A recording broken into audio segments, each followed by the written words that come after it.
That looks like it. Yep.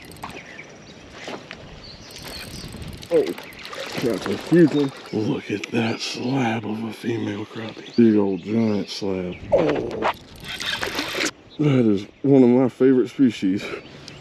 Oh, big one, huge. That thing is big. That thing is massive. Look at her. That is a massive crappie. Got him. Oh, oh my gosh, look at her. What's going on, y'all? I've been sick as a dog for 10 or 11 days now. It's almost been 2 weeks. Even though I'm sick as heck, man, conditions are really starting to come together down here for some spawning crappie.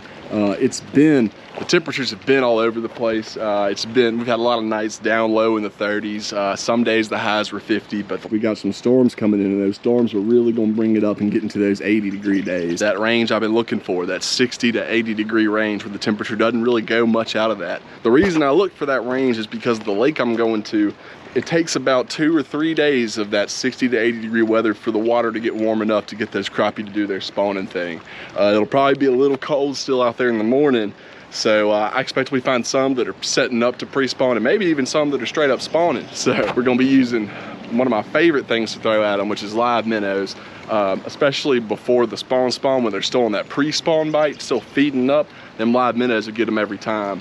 Now, when they're actually sitting on their beds and guarding their eggs, a lot of times I find the jig, that's when the jig really starts outperforming those minnows. If you like what you see, you should consider subscribing. It's free, it's just one click, and it really helps me out a lot. And speaking of, we recently hit 10,000 subscribers, so I'm giving away a Shimano Stella, nicest reel there is, nicest fishing reel there is. I'm giving away a Shimano Stella on my channel right now. I'll put the link to that giveaway video in the description, so make sure you don't miss that. You do want to get in on that one, I promise you. Anyway, y'all stay with me. I'm gonna go over everything I'm using in depth at the end of the video. So if you have any questions about the gear, the rod, the reel, the line, any of that, just check the end. One thing about the lake we're going to, I don't catch many little ones there. We might not catch a million, but I guarantee you most of them are gonna be pretty dang big. About the average size there is 1.5 pounds or bigger. So y'all stay with me. I'm so pumped for this. Well, good morning, y'all.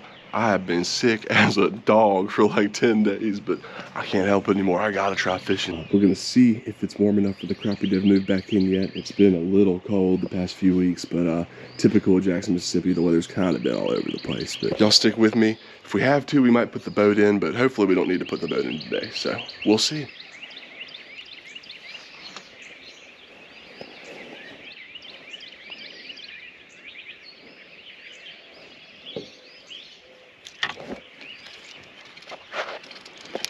Big one. Oh my gosh. Oh my gosh, that's a slab. Oh my gosh, that's a slab. Come here. Come here. That is a huge slab. I don't know if y'all can see that. It's dark out, but my goodness. That is a huge female crappie. Y'all, look at that slab of a female crappie. I don't know if y'all can see or not. She is full of eggs and huge. That thing is massive. Look at her. Ooh, that is a big old fish. That's a big female and she's full of eggs. We're gonna let her go, but I'm gonna get a weight on her and stuff first. That is a good fish. She's pretty long, but she's definitely heavy. That might make 2 pounds. I think that'll make 2 pounds. It'll be right under if not. Ooh, 14.5. A dang slab of a 14.5-inch fish. Looks like 2 on the dot, 2.02. Ooh, look at her. Big old giant slab.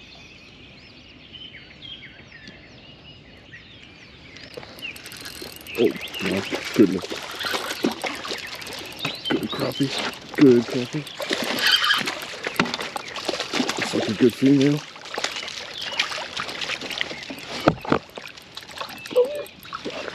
Got her. Yeah, big old female. Big old slab female.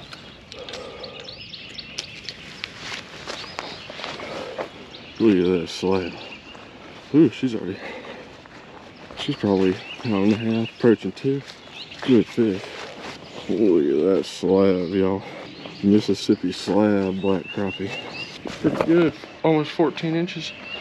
There's that one again. Nice 14-inch female. Looks like she's already got some of her eggs out of her. She's not full of eggs like some of these ones. Yeah.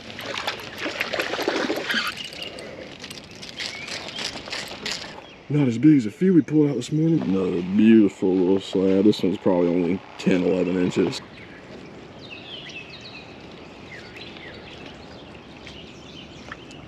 Oh, big crappie. Come here, come here. Oh, slab. Ooh, I love catching slabs. There she is. Nice slab, probably a 13-inch or so female. Yeah. Good, pretty girl. Ooh, she's been chomped by like a big old catfish or something. Nice. That's what I'm talking about, y'all. Hopefully this wind calms down a bit, but it might not. Ooh, look at that. Look at that slab. Y'all, I'm still super sick, but man, when conditions are like this time of year, it don't matter if you're sick, you gotta go get them. I knew they'd be biting, and look, she's got a belly full of eggs. She's gonna be spawning. Y'all, I called that one. I said 13, she's 13, all right. Beautiful fish. Oof, there she is again, pretty girl. Belly full of eggs, just bulging out.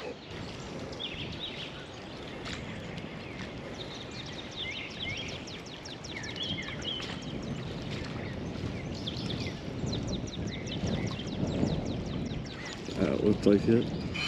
Yep. Nice. Come here. Come here. Oh yeah. Not as big as some we caught, but a little slab of black crappie. Well, y'all, we don't have to keep that one. I'll let him swallow it too much. Probably only 10 and a half, 11 inches, but thick little fish. Like, I mean, that thing is a little spade, but yeah, I hooked him in the gills. I'll let him have it too long, so we're keeping that one for sure.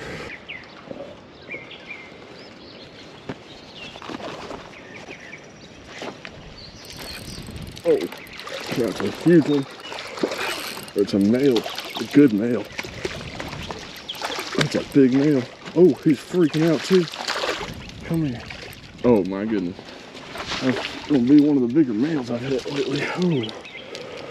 Oh, look at him.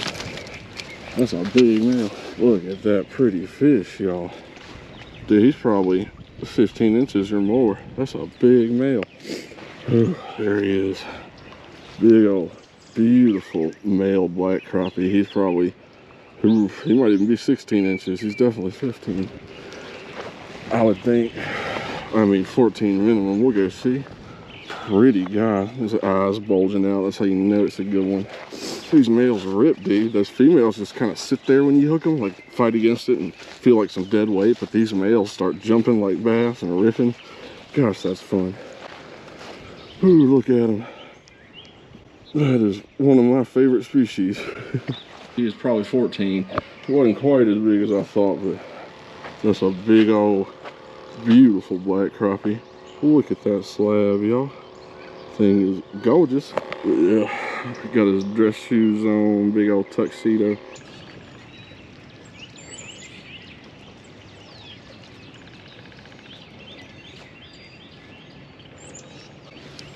Oh, big one. Huge female. Oh, it's a drag ripper. That thing is massive. That might be the biggest of the day in the net too. Oh, that is a huge female. I'd put her at least at 2 pounds. Hopefully she hadn't put all her eggs out of her yet. Oh my goodness. Ooh, there she is, y'all. That is a massive slab. Oh man, I'd put her at 2 pounds all day. Really long, big old hubcap of a black crappie. That's a good female, y'all. Whew. Let's go get some measurements on that joker. That thing is big. Ooh, she was ripping too. I knew she was gonna be big because when I set the hook, it didn't move. That's what I was saying earlier, y'all. Those big females, you stick them, they stick you right back and say, no, no. But look at her. That is a massive crappie. She's still got good fillets, but I guess she's been spawning because she's a bit skinnier on the sides than most. I would have put her at over 2, but seeing that, she might be a little less than 2. We'll see. Ooh, almost 15 inches. Big old slab, y'all. Almost 15 inches. Yeah, she's a little skinnier than I thought, man. If she had more shoulders on her, she'd be 2 all day, but 1.76. It's a good fish. 15 inches, 1.76. Ain't nothing wrong with that donkey right there, y'all. That is what I'm looking for. Big old slab black crappie. Ooh. We might get a little sun. I don't think so. I mean, it's windy. We got storms coming. Those storms that are coming are the reason why these fish are in shallow. The storms are bringing the heat with them. This time of year, you don't usually get much temperature change without some storms. So hopefully we can avoid getting too wet. Maybe even get some sun to show them off later. We'll see. All right, y'all, let me show you what we're doing here, how I'm doing this. I'll go over all the gear I'm using at the end of the video, but essentially I've just got a spinning reel and a spinning rod and 10-pound braid running to 10-pound fluoro leader. And then at the end of my leader, I have a hook, and I'm hooking all my minnows just like that, up through the bottom jaw, out the nose. And today I've got 3 split shots to keep that minnow still, because it's so windy with these storms coming that I don't want it moving around too much with the wind. And then about 2.5 feet above that, I've got me a bobber.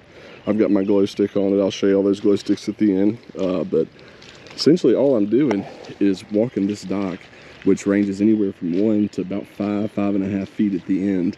And the reason I picked this dock instead of a couple others that I have access to is because this dock's a bit deeper, and a guy who lived here about 20 years ago dumped a bunch of pea gravel in around his dock, and those crappie love soft bottoms like that they can make their nests in. So that's the main 2 reasons I'm fishing this dock as opposed to the other 2 as much today. This just has all the things I'm looking for to find these crappie. So I'm gonna get back out there, keep trying them. Yeah, all I'm doing is inching it along. Some of them I'm finding real shallow, and some of them I'm finding a bit deeper. The ones that are set up and spawning have been a bit shallower, and it seems like the ones that are still full of eggs are a bit deeper. So I'm just dragging my minnow around this dock until he gets hit. I can usually tell about the hit what it is. Ooh. Got him. Oh, that is a huge crappie. Oh my goodness. Oh my goodness, that might be my PB. That thing is huge. He's got to be 2 pounds, if not bigger. Let's see if we can get him. Let's see if we can get him. That thing is huge. He's got a mouth on him like a bass. Got him. Or her, I think it's a female, but my goodness, that's a slab. Even in this wind. Oh my gosh, look at her. I put it at least 2 pounds. That is a giant. Oh my goodness. Let's go weigh her. You know, I usually wait till the end to weigh some of these fish. Or, you know, I'll weigh them and release them in waves. But man, that was big. Doesn't look like her belly's completely full. A huge crappie. Look how fat he is around. I can't even. Oh my goodness, y'all. That is what I'm talking about. Huge slab. Okay, yeah, so not as long as I thought, but over 15, not 16 like I was thinking, but man, that thing is huge. 2.16. Nice, 2.16. That is a dang good slab. Didn't feel big. Something hit it in the same spot where I keep getting hit. Oh! Oh my goodness. Oh my goodness. That is the biggest yellow bass I've ever seen.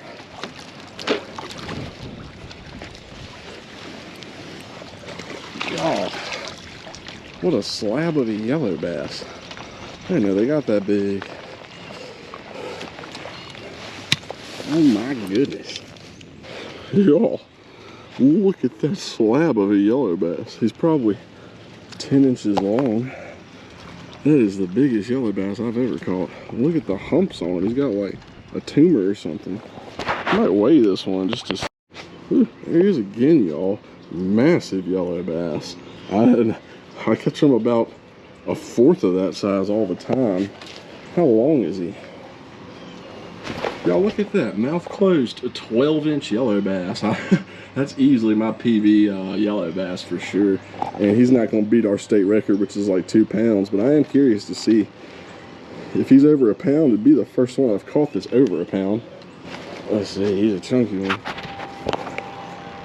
Yeah, he's over a pound, 1.10. 12-inch yellow bass. I didn't know they got that big. That's easily my biggest. Dang, man, the state record of these is like 2 pounds, so they must be a lot bigger than I thought. But that's the first. That's definitely the first yellow bass I've ever caught that's over a pound. So that's awesome. 12 inches, a pound. Nice.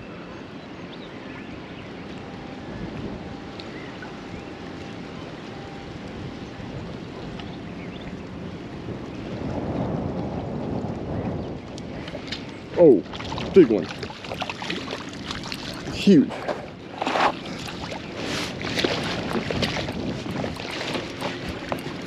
Was not expecting a giant female to be right there. Oh, that's a big female.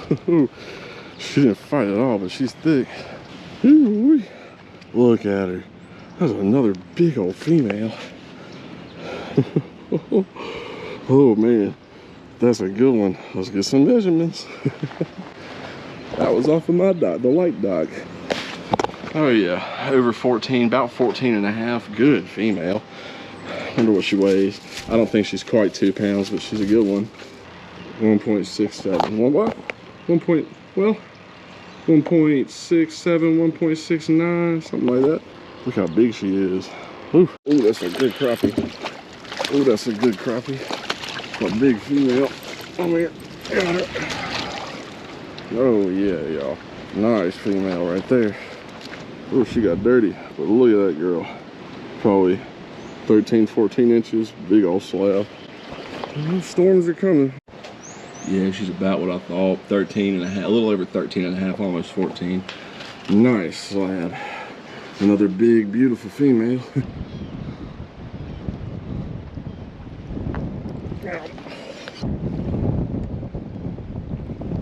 All right, got him that time. Yeah. Ooh, y'all look. Another little slab. Man, it is like hurricanes and tornadoes out here now. It was calmer earlier, man. That wind picked up. Ooh, that's what I'm talking about. Keep coming. Woo. There's that 2.16 from earlier. Absolute slab. Giant crappie right there. Ooh, that's a big, pretty female. 15 and a half inches, 2.16. I believe that's my biggest out this lake this year. We caught a lot, but man, none bigger than that one today. Ooh, look how big that girl is. 2.16, absolute slab of a crappie. Ooh-wee. That's a good one. Tornadoes are about to hit, so I'm gonna get back to releasing them. Ooh, that was such a good fish. 2.16, nearly 16 inches. I mean, look how thick that crappie is. She's probably 2.5, 3 inches across, just her shoulders.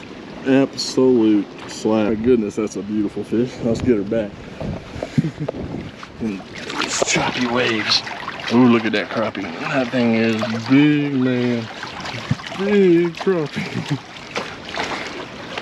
All right, you ready, girl? You ready? You gonna go? There she goes. Yeah, swam off strong.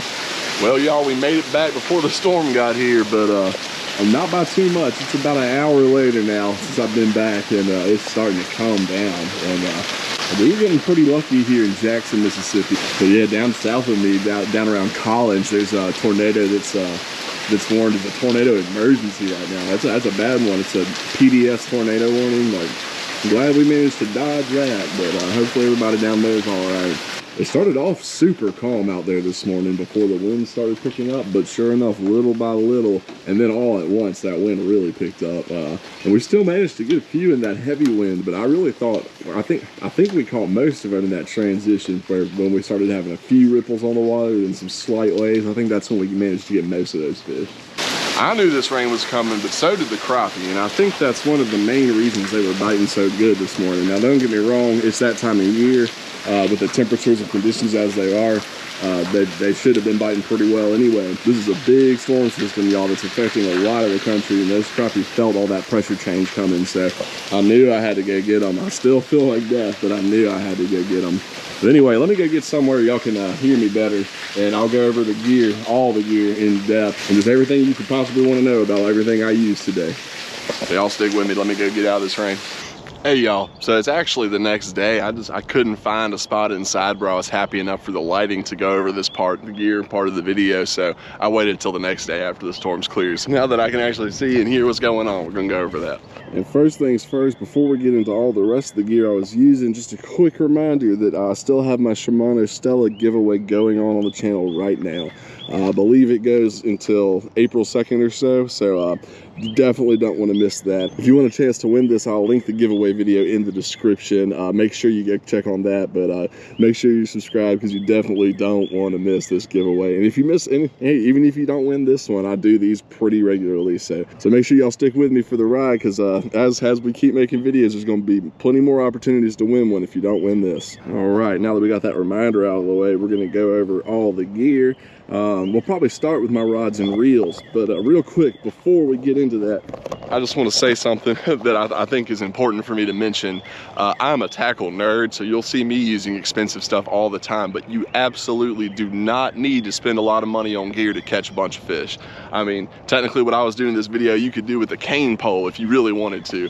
I just, once you go nice, it's hard to go back to those less nice reels, but just because I'm using nice gear does not mean you have to. There are people out there using gear that's a fifth of the cost of mine that whoop me when it comes to catching these fish. So don't get too hung up on my nice gear, but in case you're like me and you like that nicer stuff, I'm gonna go over all of it now. For crappie fishing especially, you can get away with really cheap stuff. I mean, one of my favorite crappie rods is a Berkley C Series crappie pro rod, and it was $30 at Walmart when I bought it, and it's caught me probably hundreds of crappie over the years, so it's absolutely fantastic. The ones I've been using a little more expensive. We'll start off with the nicest one. So this right here is my favorite crappie spinning setup I have, or really just ultralight setup in general I use. I use this reel almost specifically only for crappie, and it's one of my favorite reels ever made. I think it's my favorite ultralight reel I've ever owned. And what it is a Daiwa Luvias-Airity, the 2019 Luvias-Airity prototype. So this reel is actually a prototype of a current reel in their selection, the Airity, which is the lightest reel Daiwa's ever made. This is the little pre-runner they made before they released that one. And I love this reel. The size is a 2500S, which I believe is some finesse sizing they do. You know, it's a little bigger than your typical 1000 size reel, but I would not say it's as big as a 2000. It's got a deeper spool, so it holds about as much as a 2500, but it is light and tiny. It's about, probably, honestly, if I had to guess, I'd say it's probably truly about a 1500 size reel. And man, that drag is so smooth and sounds so good. I love this reel. Now, it was a bit pricey, and I'm not even sure if they still sell these prototypes. At the time, I believe I paid somewhere between $300 and $400 for it, and that's a lot of money for a crappie reel, y'all, but as someone who fishes nearly every day, I've gotten my money's worth out of it over the years. And speaking of things I absolutely love, this is probably my favorite rod to use for crappie and a lot of other applications. It's not even a crappie rod. It's a Daiwa Isla Inshore spinning rod. It's actually a saltwater rod for trout and redfish. It's a medium light. Even though it's not designed for crappie, it's got the perfect amount of backbone and bend for crappie. Like when I stick them with this, I don't usually lose them. Like once that hook is in them, this one keeps them pinned. It's just got the perfect action and power. Now I'm not the type who usually spends a lot on rods. I spend a lot more on my reels, but this rod was probably $150, I believe, this Daiwa Isla. And that's pretty pricey for me as far as crappie rods go, but it's my absolute favorite. I cannot get enough of this rod. I've caught everything from big redfish and big black drum, stripers, crappie. I've caught everything on this rod. And man, that little tiny Luvias-Airity prototype combined with this rod, Easily my favorite current crappie setup I have. Now I'll show y'all another one I've been using. It's a bit cheaper, probably half the cost, the rod and the reel of this one. So I'll show y'all that one. I'm not sure if I used it much in this video, but it's another one of mine. All right, so that was the high-end setup, and this is my medium-end setup. It's a Shimano Stradic, a 1000 size. It's the FL, which I believe is another 2019 reel. 2019 was a great year for reels. I think these were about 200 when I bought it, you know, about half the cost of that other reel. And this rod is one of the most famous crappie rods there is. When you see that green, you know what's up if you're a crappie fisherman. It's made by a company called ACC Crappie Stix, and they are famous. All they do is make crappie rods. Now, this crappie rod was probably 80 bucks, about 75, 80 bucks, about half the cost of that Daiwa Isla, but it is made for crappie. I'm not exactly sure the power on it, but I will tell you right now, these ACC sticks have a lot more backbone than you would expect for such a thin crappie rod. In fact, I'm pretty sure the point of them having that much backbone is so that people here who were catching big ones like 2 and 3 pounders could boat flip them without having to worry about breaking their rod. This is the 8-foot jig pole. They make a 7.5-foot casting rod that's almost the exact same, but I'll tell you what, if you want if you don't want to break the absolute bank but get you a nice crappie rod that'll last forever, ACC Crappie Sticks, great brand. They've been doing it for years, and I really hadn't heard any complaints from anybody. I've got a couple crappie sticks, and I've put them through the ringer, never had any issues with them. Absolutely great. So this setup, the reel was 200, but the rod was only 80, 75 or 80. 75 or 80 bucks on a crappie rod for life. It's hard to beat an ACC crappie stick. Great company. And I've got both of these reels spooled up with 10-pound Powerpro braid, the 8-strand, the X8. Now, normally I prefer Daiwa line, Daiwa J braid, but they just haven't had it locally around me lately, saying I was getting a little lazy, didn't feel like ordering it, so I'm just going with the old Powerpro. As far as what you can find at Academy, Bass Pro, and all that, Powerpro is usually about the best brand they have, and it's not quite as thin as the Daiwa line, but it works wonders. It works great. It's round instead of flat, so great line on those. And tied to the end of that 10-pound Powerpro, I've got 10-pound fluorocarbon line made by Seagar. Seagar is one of the best fluoro makers in my opinion. They might even make the P-line. I can't remember if P-line is a different brand or not, but that's my favorite fluorocarbon. And this 10-pound is plenty heavy. Down here in Mississippi, our water's muddy and dark enough that you don't really have to use a leader. In fact, like last year when I was fishing this lake, I was just using straight braid and it didn't matter. But especially if you live in one of the parts of the country where you have like rocky bottoms or more clear water, you definitely want to use a leader. And that fluoro leader, what's nice about fluorocarbon is it becomes invisible underwater. You know, mono, the fish can kind of see, but this, it literally just disappears in the water. So I highly recommend anytime you're using a leader, use some fluoro. And now at the very end of that leader, I've got a size 1 or size 2 true turn hook on there. And these true turn hooks, they're wire, so they're not super strong. They bend a little bit, but I kind of like that because when I get hung up on something, I can usually bend it out if I'm slow enough instead of breaking off. And a lot of people would think a size 1 or a size 2 is pretty big for crappie. My man Richard Jean, the fishing machine, I'm sure you'd never see him using the size bigger than a 4, but this lake, we got some huge slabs and some big bass and catfish, so I like having that extra wide gap for these hooks. These are cheap as heck. You can find them everywhere. They sell them Walmart, Academy, all those places. And they just work, man. They just work. They got a little bend in their shank. That's the true turn part of them. And what that does is when you set the hook, it steers straight up into their nose. It just makes it for better hook sets. And a little tip I'll give y'all about especially using live minnows and these kind of hooks is when you first pull them out of the pack, they're usually pretty much straight up and down a J. If you'll bend that out just a bit, just open that gap, you can do it with your hands. See how I've got it just bent out a little bit to where it's not a perfect J anymore? That will increase your hook set ratio a lot. You will miss them half the time if you don't do this, but if you do this, you ain't gonna miss them at all. Just open it just like that. I just used my hands and pulled it until it opened a little bit. but that little bit really helps get that hook set on those crappie. And about 6 inches above that true turn hook, I've got a bunch of split shots on there. Normally I wouldn't use this many, but these minnows I've had have been super lively, and with all that wind we had before those storms, I wanted to make sure that my minnow was kind of holding still a little bit, not all over the place. Because something I learned early on, if you don't use these split shots with a minnow, what's going to happen is he's going to go straight up that line and go try to hide up under your bobber. Those split shots help keep them down at the right depth. In fact, when I'm setting my depth for these fish, I don't even worry about where the hook is. I worry about where these split shots are, because that minnow is going to be around that depth. You can use any split shots, any weights.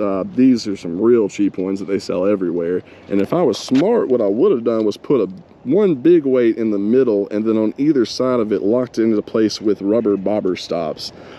Crimping them down on this leader like this can be really dangerous. It can really fray that line. I barely put any pressure. I crimped them just enough to hold still, but if I was smarter, what I would have done was taken one big weight and then put it on either side with a bobber stop so that it wouldn't crimp my line but still be where I want it. So that's what I should have done, but what I was doing is what everybody can do. Just go grab a few and keep adding them until it works. And then about 2.5, 3 feet above all that, I've got my bobber. And you can use any kind of bobber you want, but I've really been liking these single point fill bobbers. There's a few reasons I like them more than your traditional. One being a classic 2-point bobber like this one, where you hook it on the bottom and the top. A lot of times when you cast it out, it can flip up and twist around. It won't sit right. You don't have that problem when you have a single point bobber. You throw it out there, that thing's gonna stand up. Something else about my bobbers, I almost always use a weighted bobber. They make these without weights and they make them with weights. And the reason I use the weighted ones is twofold. One, it can cast a lot further for when you need to cast out far. But in this video, we weren't casting at all. We were just dropping it right in front of them. And that brings me to the second reason I use a weighted bobber, is because it becomes less buoyant with that weight sitting there. It's sitting a little lower in the water, and what that does is when the crappie hits it and starts to pull it, because it's heavier and sinking easier, it gives them less resistance. A lot of times if they feel that resistance, as soon as they start pulling it, they're just going to spit it out. But having that weighted bobber, in my opinion, a lot of times helps them just kind of ease it on down without noticing. And now another reason I really like these trill style bobbers is because they got a nice long stem on top of them, which is perfect for hooking up my glow sticks. But when I'm out of this lake, I always start off in the dark, so having that glow stick, I can't believe how much that's been helping me lately. You can see that thing for miles out there, and they're cheap. You can get these glow sticks. They have them at Academy and Bass Pro always, but sometimes you can get lucky and find them at Walmart for like 50 cents a pack. And they last a long time, I'll tell y'all that. One of these little sticks I'll put on there, and it'll last 3 or 4 days before it gets dim enough to where it doesn't matter. What's nice about these little packs of glow sticks is they come with all kinds of different attachment methods. As you can see on this one, I used the brown one. Just because it's so perfect for this style of bobber. It just slides right on. Your glow stick slides right on there too. But if you're using something like this and you don't have a way to connect it, the easy way to do it is just to wrap electrical tape around it and have it sticking out the top. But to avoid all that, I prefer using these thill style bobbers. That's another reason I like these thills. But yeah, y'all, that's about it. I leave my drag tight enough to get a hook set, but loose enough for when those big bass or catfish hit, they're not just gonna break me off instantly. I use a uni knot to tie that hook onto the end, and then it's just clipping the weights on and then my bobber, and hook that minnow up through his bottom lips and out his nose. I had a blast out there, and I think next time I'm gonna go out there, we're gonna put the boat in, because so far on foot, we've really only been hitting 2, maybe 3 docks so far, and there's probably about 100 or so docks in that lake covered in crappie. So next time I go out there, I think we're gonna put the boat in and go search around for some more, because I think I'm starting to wear them out on those 2 docks we're on at the moment. I hope y'all liked what you saw. Thank you so much for watching. If you did like what you see, you should consider subscribing. It's free, it's just 1 click. Really helps me out a lot. More videos coming at y'all real soon. Thanks so much for watching, y'all.